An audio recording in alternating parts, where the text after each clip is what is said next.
Hello বন্ধুরা, প্রকল্প update YouTube চ্যানেলে সবাইকে স্বাগত জানাই। জুন মাসের লক্ষ্মীর ভান্ডার প্রকল্পের পেমেন্ট নিয়ে নতুন নিয়ম জারি করলো পশ্চিমবঙ্গ রাজ্য সরকার। জুন মাস থেকে লক্ষ্মীর ভান্ডার প্রকল্পের পেমেন্ট নিতে হলে অবশ্যই মানতে হবে আপনাদেরকে এই নিয়মগুলি।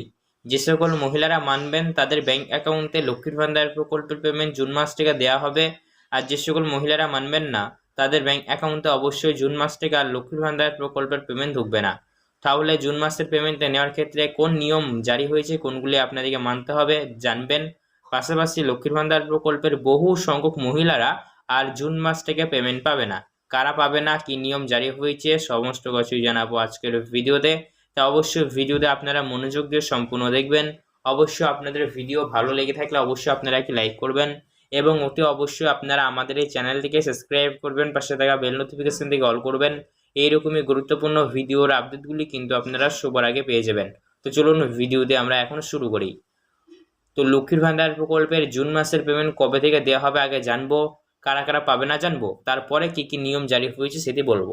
তো চলুন, লক্ষ্মীর ভান্ডার প্রকল্পের পেমেন্ট আপনারা যদি বিগত বেশ কয়েক মাস ধরে ফলো করে দেখেন তাহলে কিন্তু দেখবেন লক্ষ্মীর ভান্ডার প্রকল্পের পেমেন্ট কিন্তু মাসের ফার্স্ট উইকের মধ্যে দেওয়া হয়ে যাচ্ছে, অর্থাৎ মাসের ফার্স্ট উইকের মধ্যে পেয়ে যাচ্ছে অনেক মহিলারা। কিন্তু যাদের ক্ষেত্রে দেরি হচ্ছে তাদেরও কিন্তু 10 তারিখের মধ্যে দিয়ে দিচ্ছে। তো লক্ষ্মীর ভান্ডার প্রকল্পের জুন মাসের পেমেন্টে আপনারা সেম জুন মাসের প্রথম সপ্তাহ অর্থাৎ 5 থেকে 6 তারিখের মধ্যেই পেয়ে যাবেন। হ্যাঁ বন্ধুরা, একদম ঠিক শুনেছেন। জুন মাসের লক্ষ্মীর ভান্ডার প্রকল্পের পেমেন্ট আপনারা জুনের 7 থেকে 8 তারিখের মধ্যেই সবাই পেয়ে যাবেন। তবে হ্যাঁ, যারা নতুন অ্যাপ্লিকেশন জমা করেছেন তাদের ক্ষেত্রে অবশ্যই 15ই জুন পর্যন্ত কিন্তু টাইম ধরে রাখতে পারেন, ঠিক আছে? তো লক্ষ্মীর ভান্ডার প্রকল্পের পেমেন্ট কবে থেকে আপনারা পাবেন জানতে পারলেন। এবার যে সকল মহিলারা আপনারা জেনারেল ওবিসি কাস্টের মধ্যে রয়েছেন তাদের ক্ষেত্রে অবশ্যই 1000 রুপিস, এবং আপনি যদি একজন এসসি কাস্টের মহিলা হয়ে থাকেন তাহলে অবশ্যই আপনি কিন্তু 1200 রুপিস করে পেয়ে যাবেন। ক্লিয়ার? তাহলে এবার চলুন দেখে নেব কোন কোন মহিলাদের ব্যাংক অ্যাকাউন্টে লক্ষ্মীর ভান্ডার প্রকল্পের পেমেন্ট দেওয়া হবে না, বা কোন কোন মহিলারা আর লক্ষ্মীর ভান্ডার প্রকল্পের পেমেন্ট পাবেন না। এইবার এটি আমরা জেনে নেব। যে সকল মহিলাদের ব্যাংক অ্যাকাউন্টে প্রবলেম রয়েছে তাদের ব্যাংক অ্যাকাউন্টে অবশ্যই লক্ষ্মীর ভান্ডার প্রকল্পের পেমেন্ট আসবে না।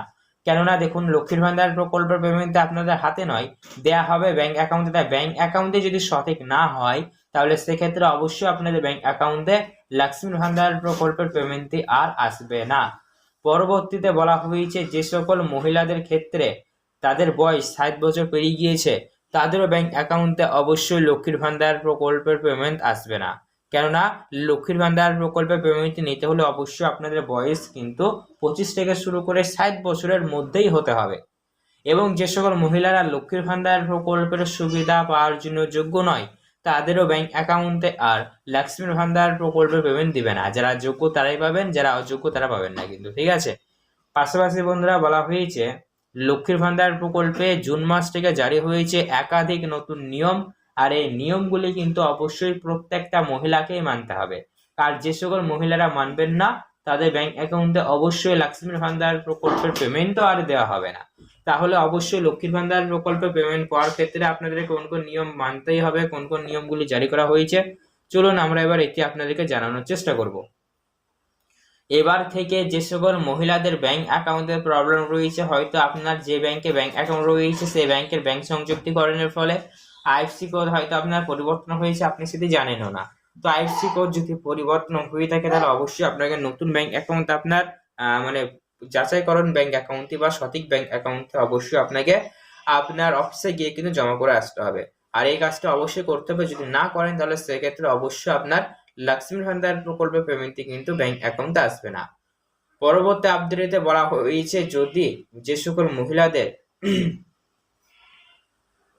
মানে যে সকল মহিলারা নতুন অ্যাপ্লিকেশন জমা করছেন তারা যদি আধার অথেন্টিকেশন বা আধার যাচাইকরণের কাগজপত্রগুলি ফিল আপ না করে যদি জমা করেন তাহলে সেক্ষেত্রে অবশ্যই আপনাদের লক্ষ্মীর ভান্ডার প্রকল্পের পেমেন্টটি কিন্তু আসবে না। কেননা দেখুন, লক্ষ্মীর ভান্ডার প্রকল্পের পেমেন্ট পেতে হলে আপনাদেরকে অবশ্যই যাচাইকরণের যে অ্যাপ্লিকেশন রয়েছে আধার অথেন্টিকেশন বা আধার যাচাইকরণের ফর্মটা অবশ্যই ফিল আপ করতে হবে, না হলে কিন্তু আপনাদের আবেদন যখন আপনারা জমা করবেন নতুন আবেদনে কিন্তু রিজেক্ট হয়ে যাবে, ঠিক আছে?